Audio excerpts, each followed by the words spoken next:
Hello everyone, welcome back to my channel. हमने अपने पिछले वीडियोस में skill of writing instructional objectives and skill of introducing the lesson discuss की थी। उन वीडियोस की लिंक नीचे डिस्क्रिप्शन में दी हुई है।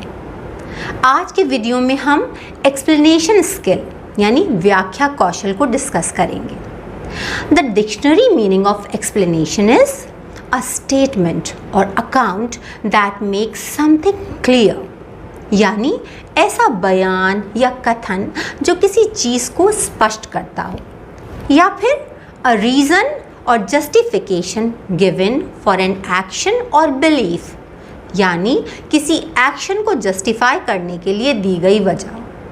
तो जैसा कि हमने देखा है कि कई लोग बहुत ज़्यादा नॉलेजेबल होते हैं, लेकिन अगर हम उनसे कुछ समझाने को कहते हैं तो वो ऐसे समझाते हैं कि कोई सिंपल कॉन्सेप्ट भी हो तो वो भी हमें समझ नहीं आ पाता।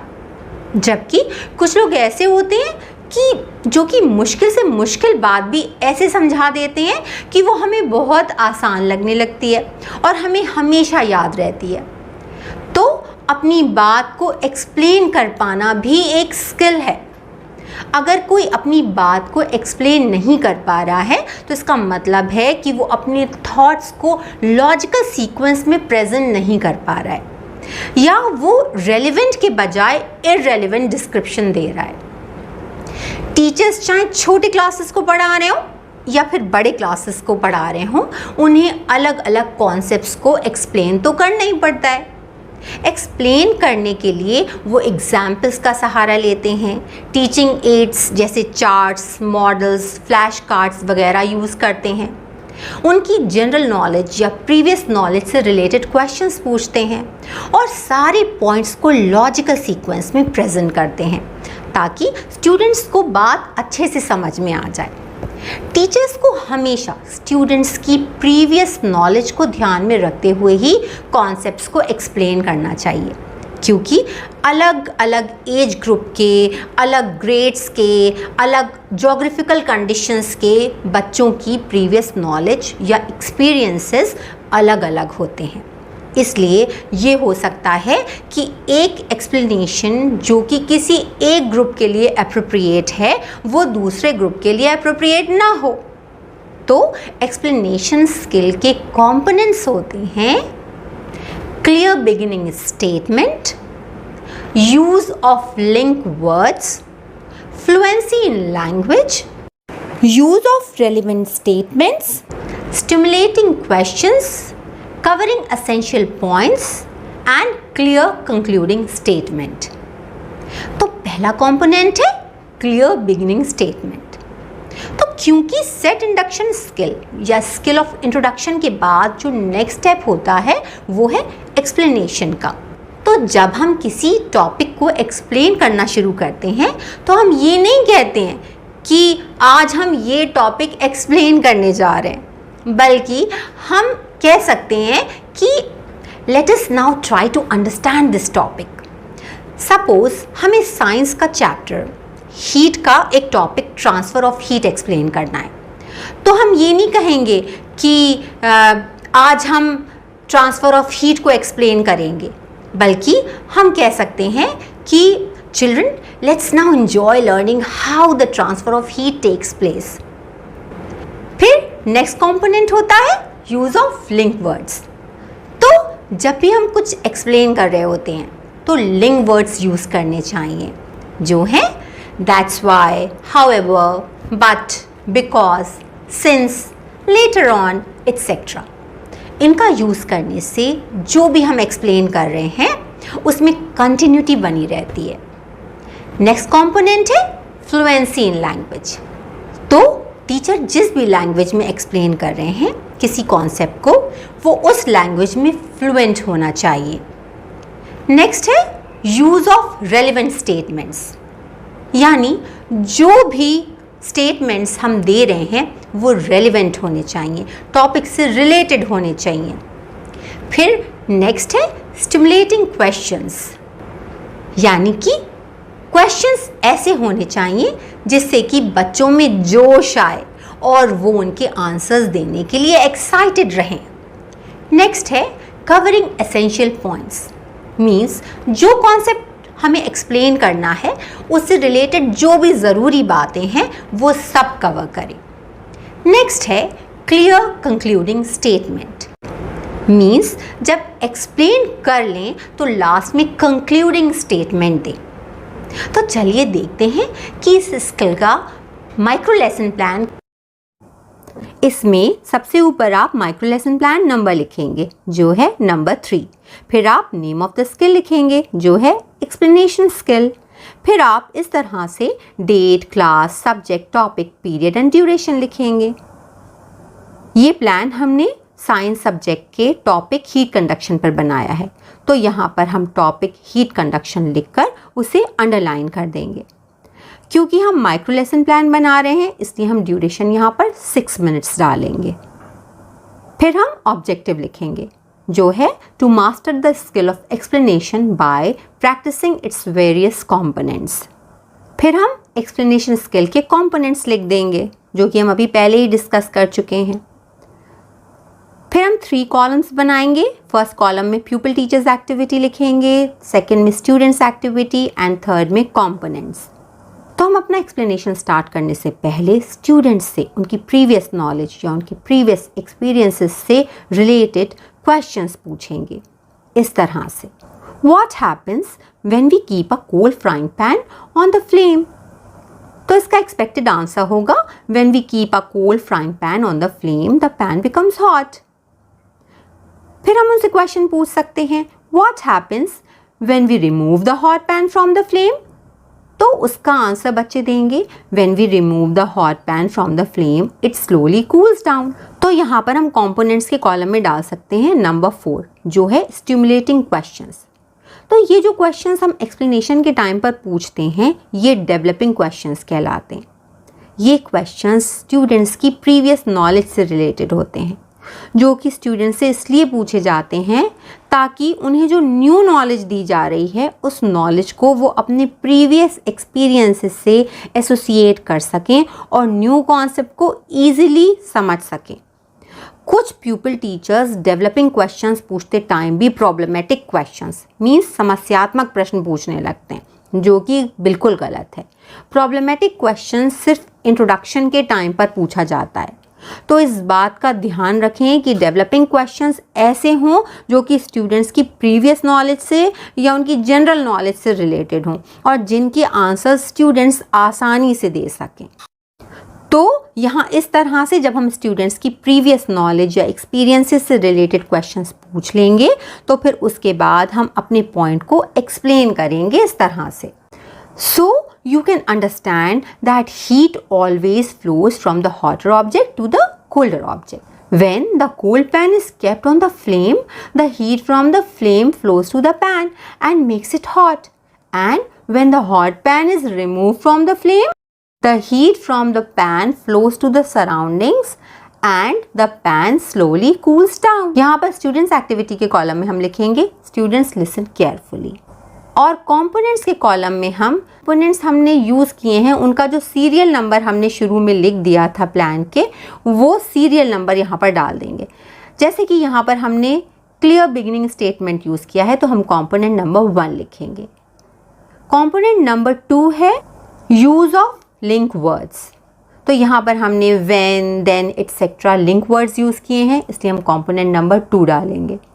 कंपोनेंट नंबर 3 है fluency in language. Component number 5 है यूज़ ऑफ रेलिवेंट स्टेटमेंट्स। तो हमने रेलिवेंट स्टेटमेंट्स यहाँ पर यूज़ किए हैं, मतलब कि जो भी हम टॉपिक पढ़ा रहे हैं उससे रिलेटेड ही हमने स्टेटमेंट्स यूज़ किए हैं इसलिए हम नंबर 5 डालेंगे। और कंपोनेंट नंबर 6 यानी कवरिंग एसेंशियल पॉइंट्स। तो यहाँ पर जो भी एसेंशियल पॉइंट्स थे यानी मुख्य बिंदु थे, ज़रूरी पॉइंट्स थे, उनको हमने कवर किया है इस एक्सप्लेनेशन में, तो हम वो कंपोनेंट डालेंगे उसका नंबर। अब क्योंकि हमारा टॉपिक है हीट कंडक्शन तो इसलिए पहले हमने स्टूडेंट से ऐसे क्वेश्चंस पूछे जिससे कि ये पता चले कि हीट कैसे एक ऑब्जेक्ट से दूसरे ऑब्जेक्ट में फ़्लो होती है, और हमें उन्हें ये बताना था कि हीट हमेशा गर्म ऑब्जेक्ट से ठंडे ऑब्जेक्ट की तरफ फ्लो होती है। इसलिए हमने उनसे ऐसे क्वेश्चंस पूछे थे जिससे कि हम ये निकलवा सकें कि हॉट फ्लेम पर रखने से कैसे पैन गर्म हो जाता है और जब हम उसे नीचे उतारते हैं तो कैसे उस गर्म पैन की हीट सराउंडिंग्स में चली जाती है और ठंडा हो जाता है, ताकि हम उन्हें बता सकें कि हीट हमेशा गर्म ऑब्जेक्ट से ठंडे ऑब्जेक्ट की तरफ ही फ्लो करती है। अब हम उन्हें ये पढ़ाना चाह रहे हैं कि सॉलिड्स में कैसे हीट एक एंड से दूसरे एंड तक ट्रांसफ़र करती है, जिसे हीट कंडक्शन कहते हैं। तो फिर हम उनकी प्रीवियस नॉलेज से रिलेटेड क्वेश्चंस पूछेंगे। इस तरह से हम उनसे पूछ सकते हैं, what materials are cooking utensils made of? तो स्टूडेंट्स कहेंगे cooking utensils are mostly made of steel, aluminium, copper etcetera. फिर हम उनसे पूछ सकते हैं, what will happen if we hold the steel handle of a hot frying pan? तो students कहेंगे कि if we hold the steel handle of a hot frying pan our hand will get burned.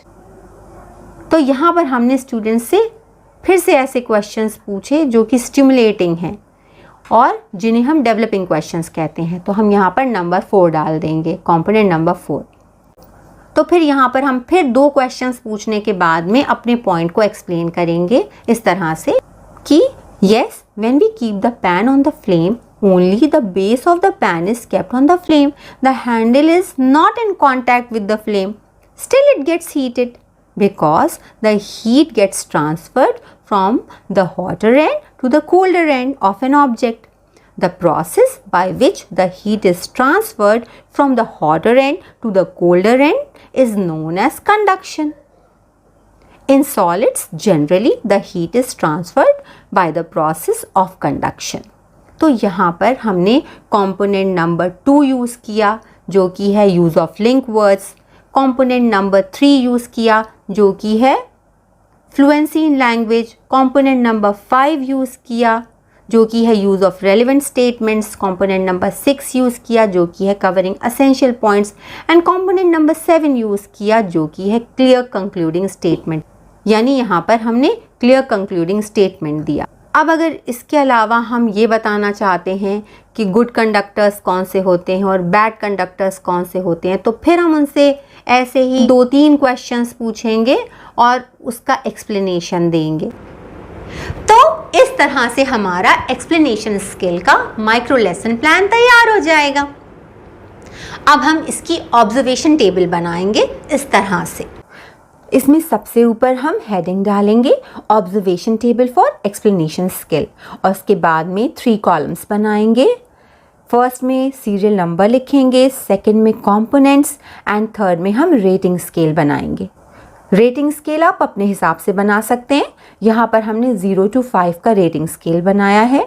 0 is for nil, 1 is for very poor, 2 is for poor, 3 is for average, 4 is for good and 5 is for very good.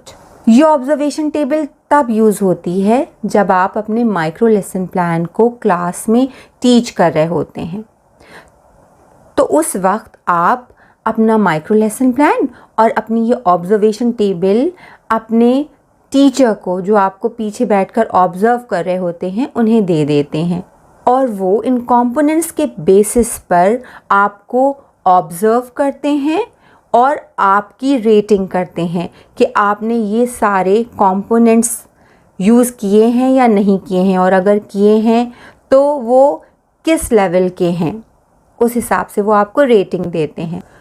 उसके बाद में इस table के नीचे आप सजेशंस/रिमार्क्स की heading डालेंगे। यहाँ पर आपको जो ऑब्ज़र्व कर रहे हैं उन्हें जो भी सजेशंस देने हैं या रिमार्क्स देने हैं वो यहाँ पर लिख सकते हैं। और फिर नीचे आप डेट की हेडिंग डालेंगे and signature of the observer की हेडिंग डालेंगे। तो इस तरह से हमारा एक्सप्लेनेशन स्किल का माइक्रो लेसन प्लान रेडी हो जाएगा। तो जैसा कि हमने आपको पहले भी बताया था कि जब आप माइक्रो टीचिंग का लेसन प्लान प्रिपेयर करते हैं तो आपको उसे क्लास में पढ़ाना भी होता है। और उसको आपको सिमुलेटेड कंडीशंस में पढ़ाना होता है, यानी कि आपके जो क्लासमेट्स हैं या कलीग्स हैं वो उस वक्त स्टूडेंट्स का रोल प्ले करेंगे और आप टीचर का रोल प्ले करेंगे, और आपके जो टीचर होंगे वो एज सुपरवाइज़र आपको ऑब्ज़र्व करेंगे इसी ऑब्जर्वेशन टेबल के बेसिस पर जो कि आप बना करके उनके सामने रखेंगे। तो वो आपको पीछे बैठकर ऑब्ज़र्व करेंगे और आपको रेटिंग स्केल के बेसिस पर आपको रेट करेंगे, और जहाँ भी आपकी कमियां रह जाएंगी उसके लिए आपके टीचर आपको फीडबैक देंगे और आपको सजेशंस देंगे कि आप कैसे इम्प्रूव करें, और आपको जो सजेशंस मिलेंगे उनके बेसिस पर आप अपना प्लान दोबारा से बनाएंगे, यानी आप रीप्लान बनाएंगे और आप दोबारा से पढ़ाएंगे और फिर दोबारा से आपको फीडबैक मिलेगा। तो अब आप जल्दी से जो भी आपका टीचिंग मेथोडोलॉजी का सब्जेक्ट है उस सब्जेक्ट की कोई 6th 7th या 8th क्लास की बुक ले लीजिए और उसमें कोई अच्छा सा टॉपिक सिलेक्ट करिए और उस पर एक्सप्लेनेशन स्किल का माइक्रो लेसन प्लान प्रिपेयर करिए और मुझे बताइए कमेंट सेक्शन में कि आपने वो प्रिपेयर कर लिया है।